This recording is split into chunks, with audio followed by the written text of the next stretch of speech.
Midian Poet píše básně, natáčí videa a přikládá tarotové karty. A nějak z toho dělá jeden celistvý svět. Přesně tak. Dnes se podíváme na básnické texty a obrazy a pak na krátká videa a zvukové záznamy. Začněme u slov. 3 texty, 3 různé polohy, ale všechny pracují s napětím mezi zničením a novým začátkem. Báseň Speciální host to otevírá přímo. Cituje Lou Reeda a pak přidá vlastní vrstvu. I want to see you on the floor and in a coffin, soul shaking. Throw it away for worship of someone who actively despises you. To není jen lyrická krása. Je to obraz sebedestrukce jako rituálu. Uctívání někoho, kdo tebou pohrdá, jako forma oběti. Myslet očima jde podobnou cestou.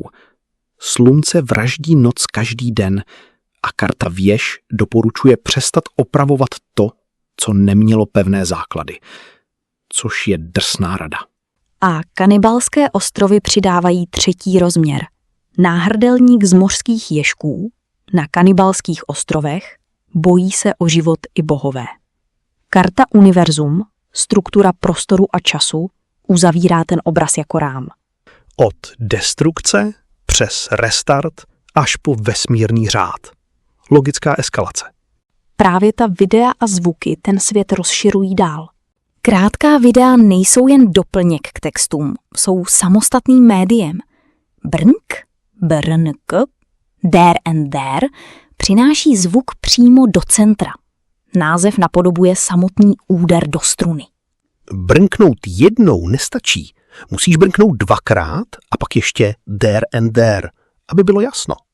Ten titul ale dělá přesně to, co dobrý název má dělat. Připraví tě na to, co uslyšíš, ještě než video spustíš.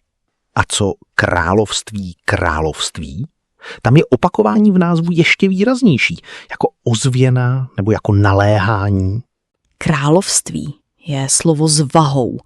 Zopakované získává skoro rituální charakter. Připomíná to strukturu zaříkání nebo modlitby. Zády k sobě jinak pak přidá pohybový prvek. Jinak v názvu naznačuje, že jde o variaci na něco známého, ale posunutého.